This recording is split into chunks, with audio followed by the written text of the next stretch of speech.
Hey guys, welcome back to my channel. This is Gardening with Jason. And in this video, I'm going to share with you what I plan to start from seed this winter season. I'm going to be doing a lot of these using the winter sowing method. Plus, I'll also be starting lots of them inside in the house. Most of these are seeds that require some sort of cold stratification. A lot of your perennials do require that. So the winter sowing method is a great way to germinate and sow seeds that require that winter stratification because they get all the aspects of the outdoor weather, plus they get that cold stratification that they need. All seeds are different. Some of them require shorter stratification periods, some longer. I've been ordering seeds on and off throughout the past few months from various companies, and mainly Baker Creek, rareseeds.com, and Jelitto are the two companies I've ordered from so far this season.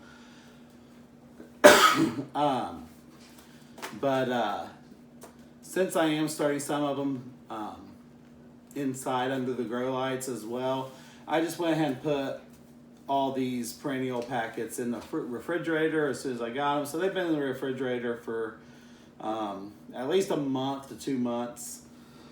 So that way they do get some cold treatment before I actually start them in the seed cell packs. But I won't be doing that for probably early to mid-February because I do like a larger size plant when I go to transplant it into the garden, but I probably will start them about early to mid-February.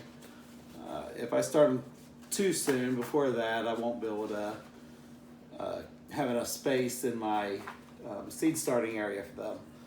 But anyway, I am going to start this week, hopefully in the next couple of days. Oh, by the way, Happy New Year. So hopefully in the next couple of days I'll be starting them, the winter sowing method with a lot of these. So let's go ahead and get started on what I'm going to be growing. So the first orders I put in, I'm always ordering from Baker Creek or from rareseeds.com. They always have a good selection of stuff. They have a huge selection of tomatoes that are very unique, and they've got a lot of different types of seeds that that you can't get in your regular stores, like from Burpee at the big box stores at Lowe's or anything like that. So some of these I think there's a couple of these in here I may have had from last year, but I know the first one here is Lavender Munstead strain. That one was from last year, but I'll probably finish sowing out these packages. This packet, I sowed several of these winter sowing last year, and they did great. I planted several plants for my mother-in-law. I planted a couple plants for myself, but the dog has since dug those up, so I don't know if they're going to make it next year or not. Next one I'll be sowing it's a hyssop. This is Korean Golden Jubilee hyssop. I chose this one because I saw it on Guiding Green Thumbs YouTube channel, and I really like the chartreuse color of the leaves, plus it's a pollinator magnet. The next one is an echinacea. This is Paradiso Super Duper. I believe it's a shorter growing echinacea. No, it says it's 3 foot tall plants. Excuse me, I'm getting over a cold. But they're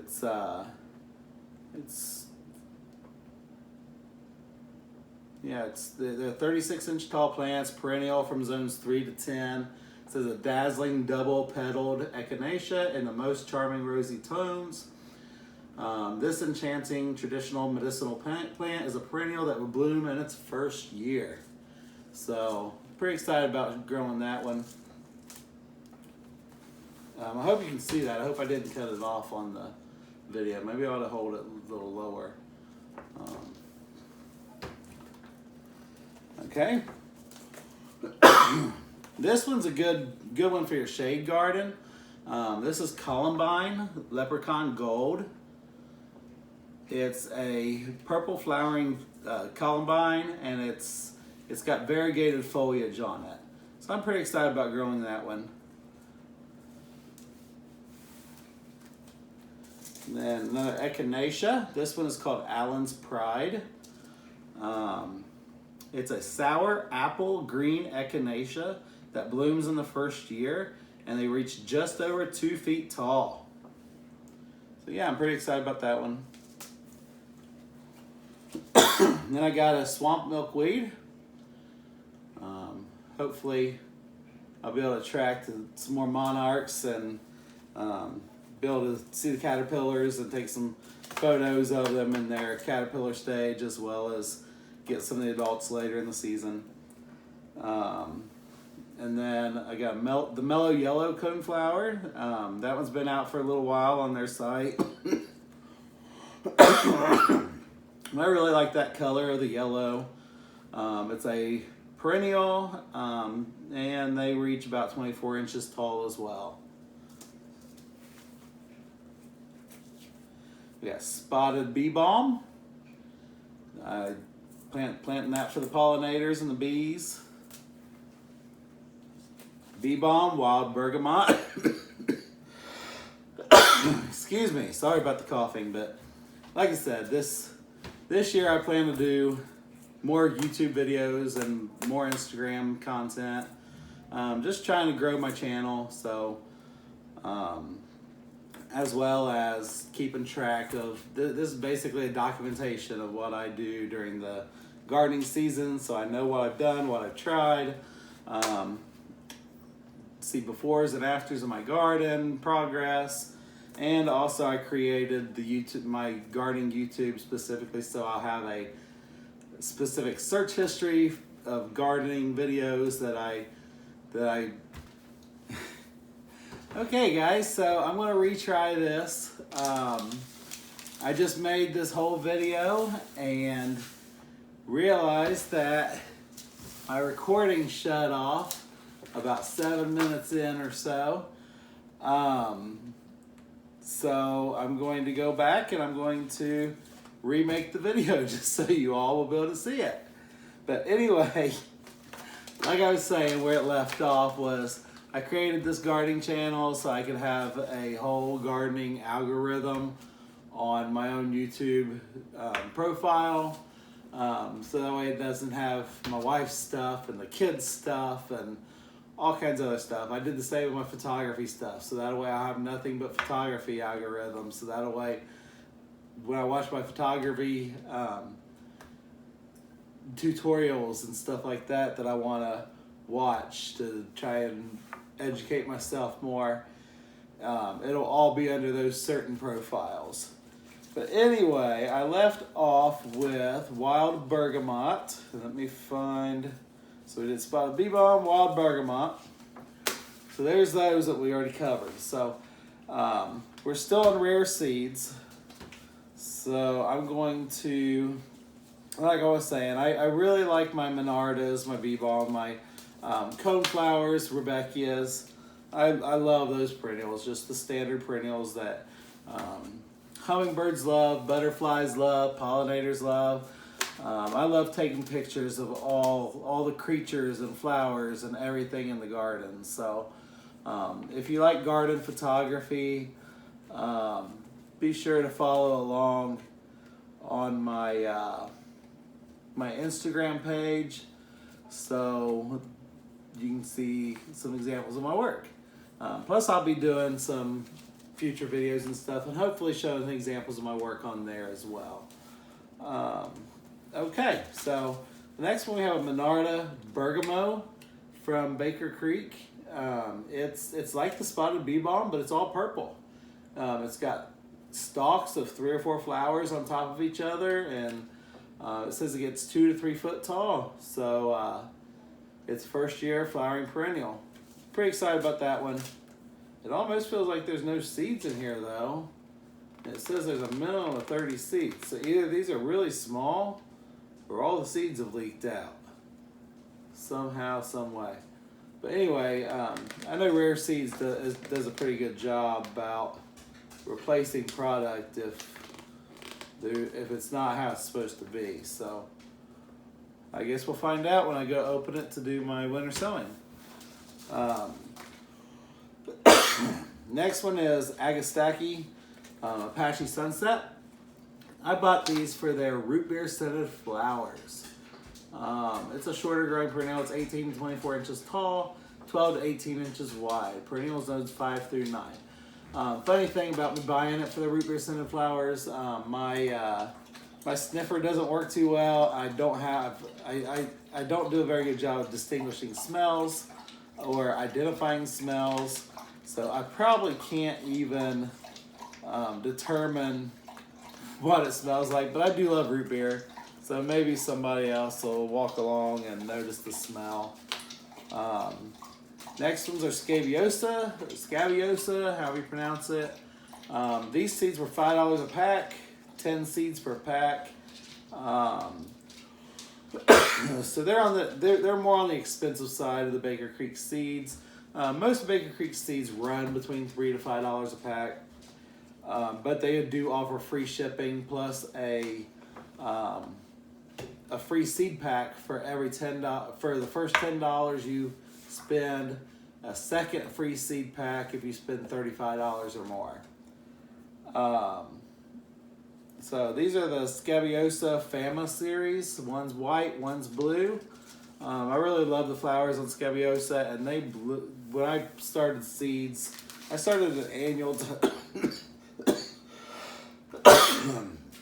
Sorry for all the coughing. I started an annual Scabiosa a couple years ago, and it bloomed its butt off. It did great. This will be the first year I've done a perennial Scabiosa, so we'll see how it does. Next one is Gaillardia Double Sunset. It's a Mexican blanket flower. I'm pretty excited about it. It's unique. It's got some different coloring to it,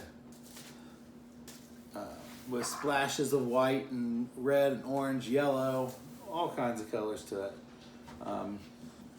Definitely takes its name serious with the Double Sunset. Next one is a bee balm. It's a Panorama Red. This kind of reminds me of the Jacob Klein, which I already have in my garden. I really like Jacob Klein, so pretty excited about that one as well. I know hummingbirds will absolutely love that one. And then last but not least, from Baker Creek, I have the Coreopsis Yellow Fully Double. It's a perennial in zones 4 through 9. It's a dwarf double-petaled tick seed type, and a pollinator magnet. Okay. So the next batch of seeds, these were all from last year. I just got a few left. I figure I'll just throw them in and sow them, winter sow them, see what happens. These are Page's Seeds, Lupin, Minaret, Dwarf. I didn't have very good luck with these. I had really good luck with the Russell's Hybrid variety. I planted those all at my mother-in-law's house, and they did amazing this year. They bloomed their butts off, tall, nice, spiky flowers. But they all ended up being mainly bluish purple color. So I don't know if that's just the more dominant color in those or what, but it was supposed to be a mix. But all I got were blue or purple. But these are dwarf, so we'll give them a shot. We'll just finish out the seed packet, give it another shot. I had one that returned this year, and it was just a couple of leaves, no flowers, nothing. And that was its second year, so I don't think it's going to do anything.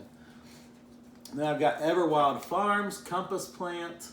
This is a really tall flower. They get 7 to 8 feet tall, if not taller. sunflower type flowers on them, almost like a helianthus or heliopsis or something. I winter sowed them last year. They did great. They germinated. I planted them, but they stayed with just a couple little leaves on them. But they say that the first 2 or 3 years of these, they're really setting their roots because they have such a long tap root. And you may not even get flowers for the first 3 to 5 years. So we'll see how that does. Black-Eyed Susan, Goldilocks. This is a Rebecca Hirta. Like I said, I love my Rebecchias. So we'll finish off that pack as well. Here's a bunch of seed that I gathered from the garden this year. Purple coneflower, royal catchfly. I'll definitely be starting those. The hummingbirds went crazy for those last year. I've got some green twister coneflower seeds that I collected. Some common milkweed, some orange butterfly weed. So we'll probably start some of these. I don't know if I'll start any of the butterfly weed or the purple coneflower flower. I may just throw those out there, but I've got so many of those already. I may just throw them in my mother-in-law's garden. This next batch of seeds, this is the first time I've ordered from this company. This is Jelitto. They're a little bit pricier on their seeds, but they've also got a very wide selection of seeds that you can't find elsewhere as well. And I ended up spending like 5 cents each for some of these tags. I got one tag for each variety to be able to put in my starter packs.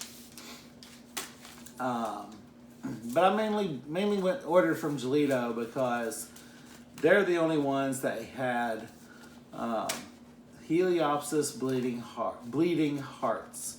That's another flower that I saw on Guiding Green Thumb's YouTube channel, so check her out. Check out that perennial. It's supposed to be a perennial, but it's just a beautiful plant. So I had to get some seeds, and Jelitto was the only one that carried them. So I'm pretty excited about trying those out.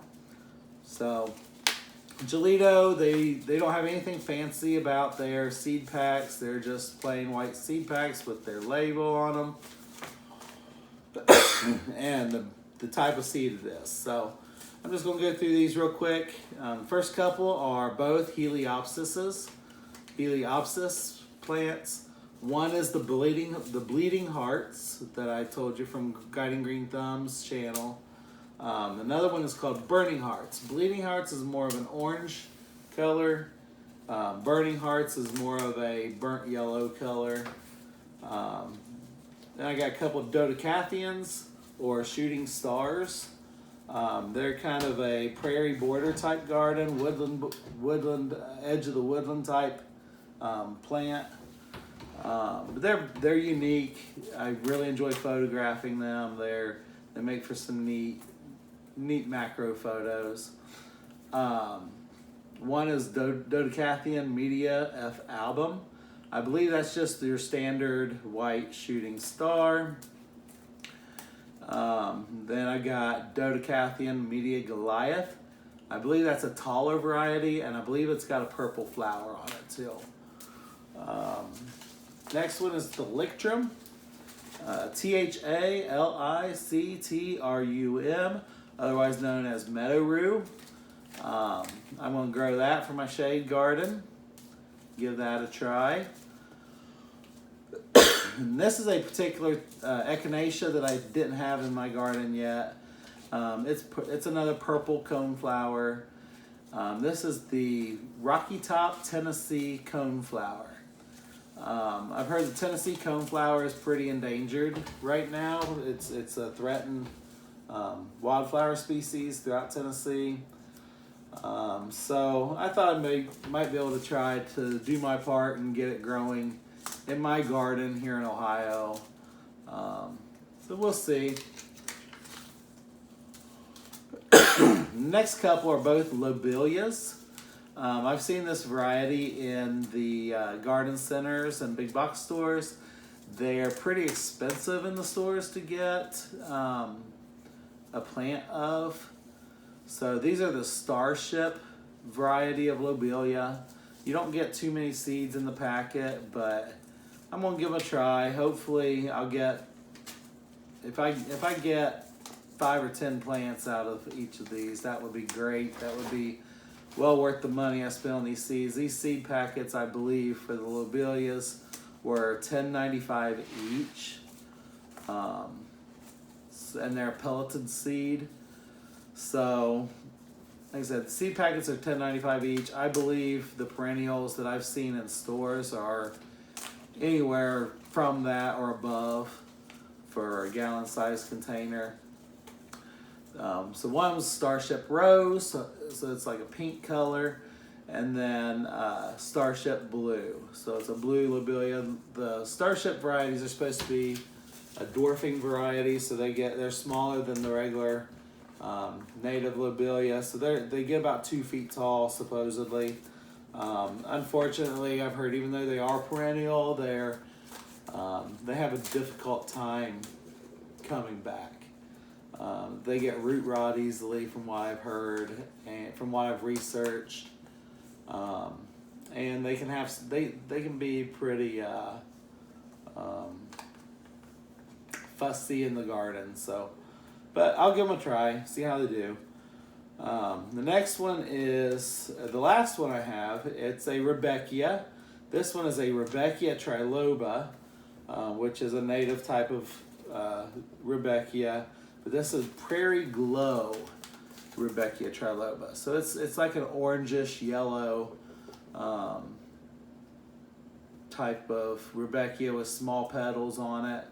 So I'm pretty excited about seeing that and giving that a try, and hopefully it goes well. So like I said, that's why I plan on winter sowing and starting in some of my seed containers under the lights this year.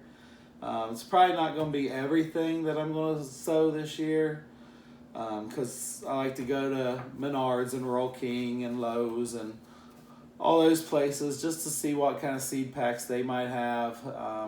Usually I don't find anything too peculiar or different at those places, but you never know.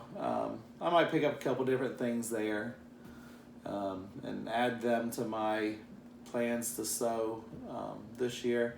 I do have an order from Johnny's coming. I only ordered 2 packs from them because there are 2 packs that I couldn't find anywhere else.